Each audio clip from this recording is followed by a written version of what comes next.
So here's what's about to happen. You see, this Sunday night, WWE is pumping out a pay-per-view titled Clash of Champions. But that is a bold-faced lie, because in reality, it is the clash of rematches. 5 out of the 8 matches on the main card are not only rematches, but matches we've seen multiple times in the past. So now you want us to pay for these matches when we've already seen them 5 times before. Makes total sense. WWE sense, that is. And then one of the rare matches that's actually piquing the curiosity of some of your fans, Vince, you move that match to the kickoff show! You honestly think you're going to put together a pathetic show on paper, and when the Amplified Man does a preview video, I'm not going to rip this thing apart? Did you honestly think that was gonna happen, Vince? If you put together just as a pathetic show Sunday night that we see on paper, the review is going to be ripped apart much worse than what I dish out in this video, I assure you. I don't even want to waste any more time. We're going to go match by match, including that kickoff show match that was pathetically moved to the kickoff show. We're going to go over all of it right now.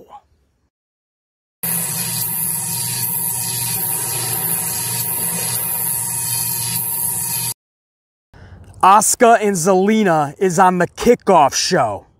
I'm sorry, what the fuck? Aauka and Zelina on the kickoff show? That's like dating the prettiest girl in school but never taking her out on a date in public. What good is dating the prettiest girl in school if you ain't gonna show her off? This was one of the rare matches that piqued fans' curiosity. It's Aauka, it's a championship match, and the world finally gets to see Zelina on a big stage in a big match to see what she can do. And you're gonna stuff this match into kickoff obscurity? Oh, marron. If you're dating the prettiest girl in school, show her off. If you're promoting a match like Zelina and Aauka, show it off to the world, not just a portion of your audience that's going to be viewing the kickoff show. Damn it, Vince. Pull your head out of your ass. So that's the kickoff show. Already, right out of the gate, from the jump, I'm a little PO'd. Then you go to the main card, and the first 5 matches out of the 8 are nothing more than Raw or Smackdown matches. Nowhere near pay-per-view worthy. In fact, I wouldn't even want to see these matches on Raw or Smackdown. And sadly, I've already seen some of these matches on Raw and Smackdown numerous times. Let's take match number 1 on the main card. Bobby Lashley versus Apollo Crews for the United States strap. If it feels like these two have been facing one another every week, it's because they have. Multiple tag matches, multiple 6-man schmazzes, and they even had this same match, Lashley versus Crews, just a few weeks ago at their last pay-per-view, Payback. Why would you do that to your audience? That's like parents leaving their door wide open during sexy time, and here comes little Billy up the stairs. Ooh, Ma, Dad, shut the door! I agree with little Billy, shut the door. And the old man in Stamford, Connecticut needs to shut the door on Lashley and Apollo once and for all. Enough. The same thing with Ricochet versus Lashley. Or Ricochet versus Cedric. Cedric versus Apollo. This whole thing needs to end Sunday. Enough! You want to talk rematches? How about this one? The Street Profits versus Garza and Andrade for the Raw Tag Straps. Now, BC has done his research, and even the Ant-Man was floored at the results. In the last 2 months alone, literally in just the last 60 days, these two teams have faced each other 4 times. 4 times on TV. 3 Raws, 1 SummerSlam, and 2 other weeks we had one-on-one matches between these teams. Who could possibly think that at the end of September, this is a match anybody needs to or wants to see? This is almost as brutal to a wrestling fan as listening to Josh Matthews on commentary or watching Ryback wrestle. It's all in the same cringe category. Clash of Champions my ass. This is the clash of rematches. Street Profits vs. Garza and Andrade, my ass. And don't think I forgot about the Blue Brands tag situation either. Their belts are also on the line at Clash of Rematches. Cesaro and Shinsuke defending the titles against the House Party. Same shit, different night. In the last 7 weeks, we've seen these two teams face each other twice. And Cesaro has taken on each House Party member over the course of 3 separate weeks. Now I have a question. Oh, teacher, pick me. If you give away the same match every show and every week, then why in the realm of holy reality would anybody pay for it at a pay-per-view? You wouldn't pay your wife every time you get laid, so why would you pay Vince McMahon for something we can and do get for free all the time? You give something away every week, every show. And then at a pay-per-view, you're asking people to pay for that shit and to care about it. To be intrigued, to be interested, to be excited about it. We just saw it 10 times, dude. Now I'm going to give you money for it? I just don't understand the lack of common sense, the lack of logic that this company instills within itself on the daily. I feel we collectively, as an audience, as a fan base, lose brain cells when we watch this product 99.99% of the time.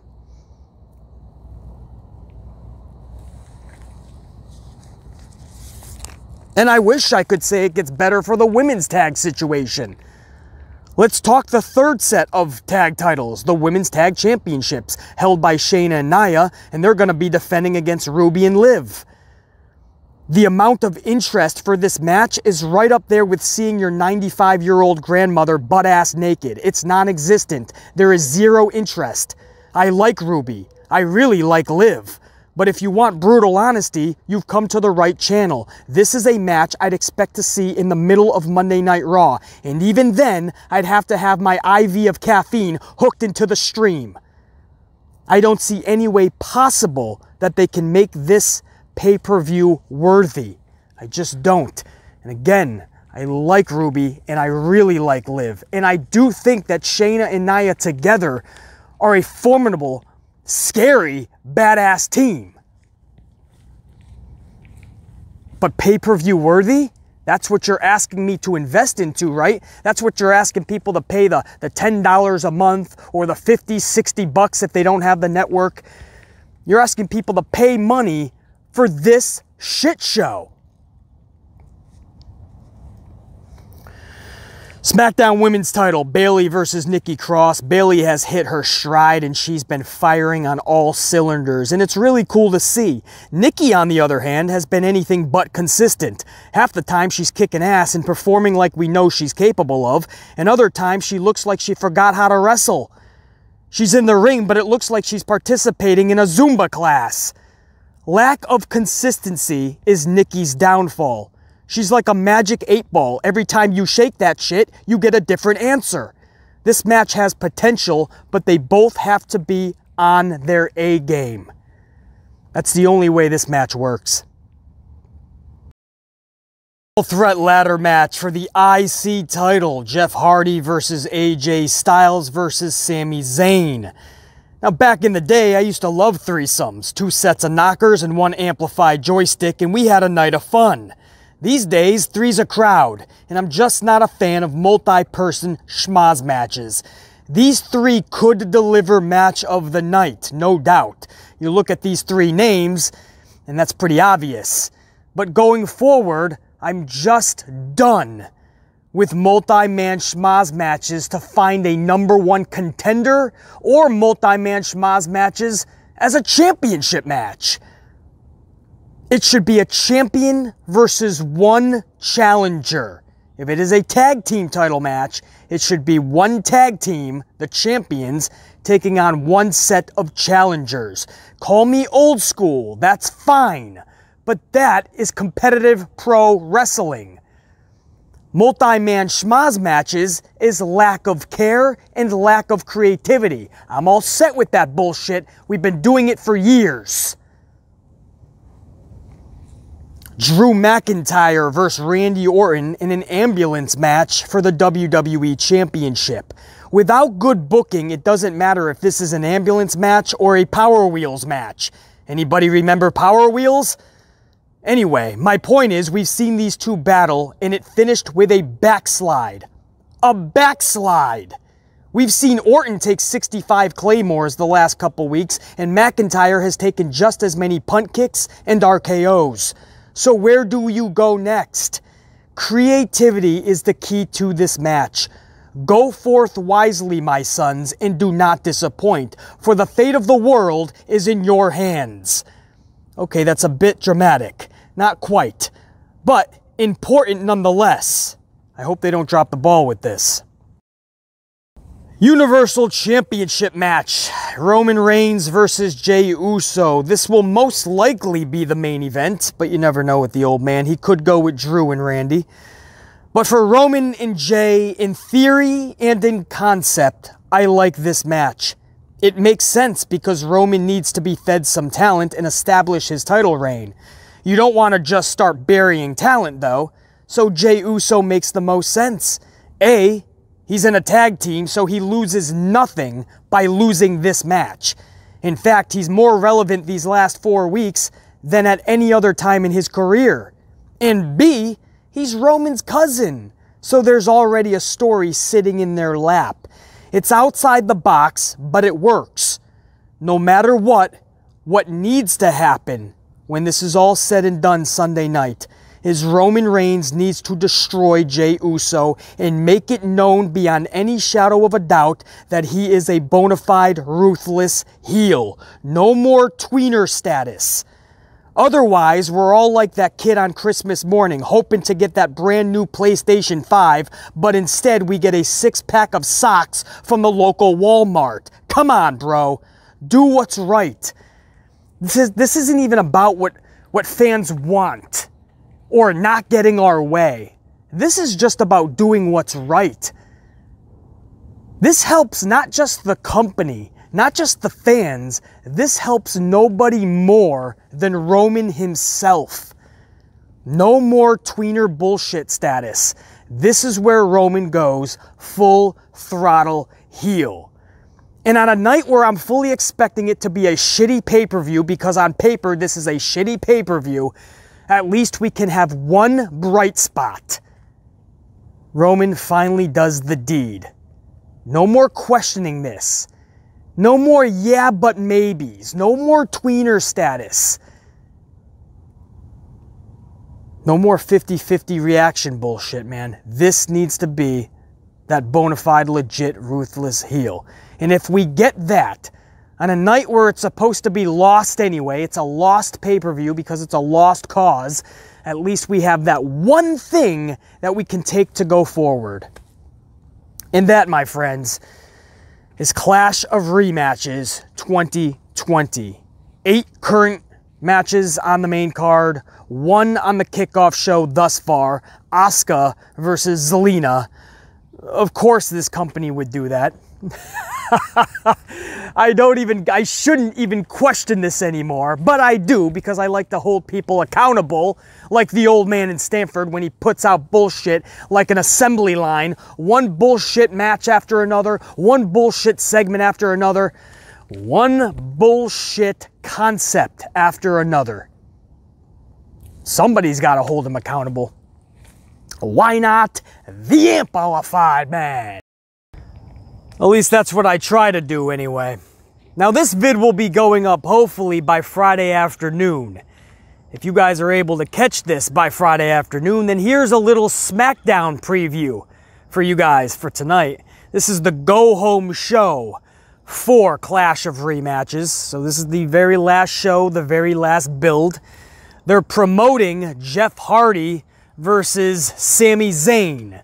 Now, there's no doubt that could be a good match if they give them the proper time. My problem is, this is your build to a schmaz match, and this is why I don't like schmaz matches, because there's no real storytelling going in to the match itself. There's no proper build, there's no substance in the build. The whole build is just mix-matching the superstars that are going to be in the schmaz match.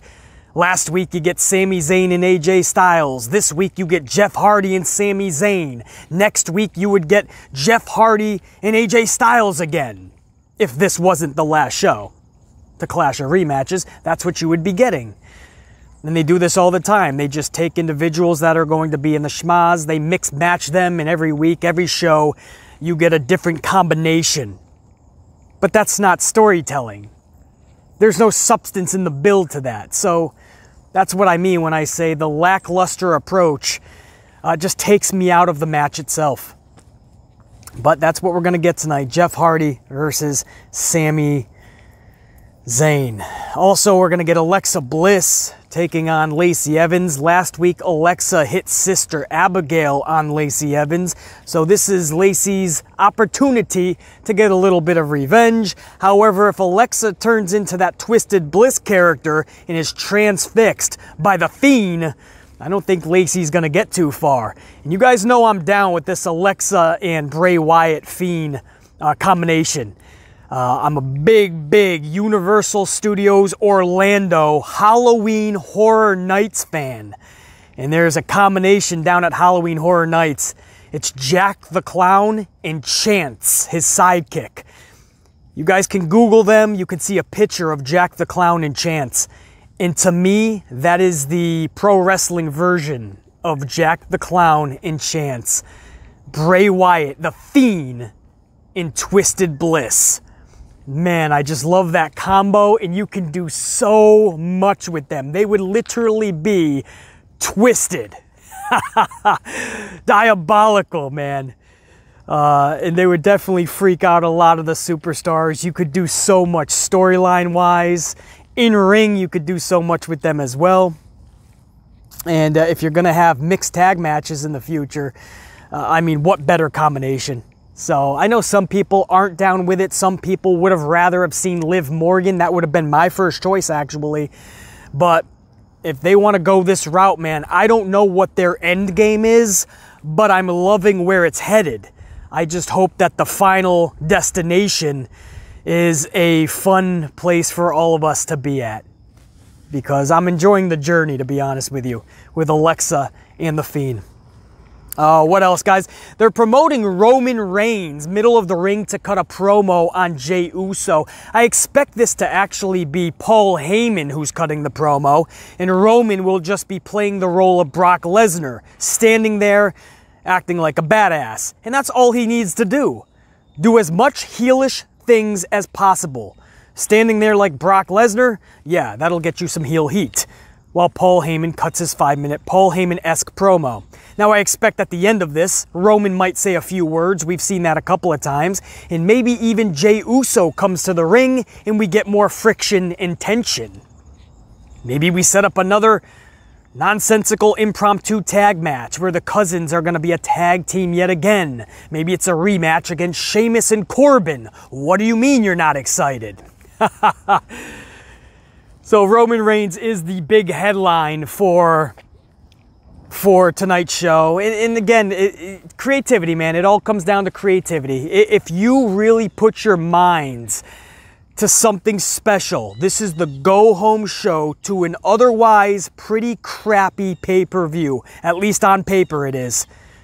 A bunch of rematches and nonsensical bullshit we just don't care about. But if you can get creative for tonight's show, SmackDown has done something that Raw is incapable of doing. It has produced good segments. It has produced good matches. A couple of weeks ago, it actually produced a good show. So I'm more apt to give SmackDown the benefit of the doubt, which I don't give Raw. If you just get creative tonight, maybe there is a sliver of a chance we could get a little bit more intrigue for Sunday's pay-per-view. It is a It's a Hail Mary. It's a small chance, but it's a possibility. Because it is SmackDown and not Raw. Don't hold your breath, but at least a sliver of a chance. A very small, very tiny possibility, man, that they could come up with some good shit tonight. Good shit. But that's your SmackDown preview for tonight, guys. And that is your go-home show. And that's what I got for you guys. I'll see you guys, obviously, tomorrow for the SmackDown review and reaction. And that'll be the final review until we do the Clash, the Good, the Bad, and the Ugly on Monday morning. Yup. I can only guess how that's going to go, guys. Oh, man. So, whether it's good or bad or ugly, it is a big weekend for WWE. This is going to catapult them into the Hell in a Cell pay-per-view, which is a pay-per-view we all look forward to every year, even though lately they've been just as tragic. But it's around that Halloween season. Everybody gets excited for it. So, yeah, that's it. All right, guys. I'm going to let you go about the rest of your day. I'll catch you some point tomorrow, maybe late morning, early afternoon. We'll talk some SmackDown, and we'll gear up for Clash of Rematches.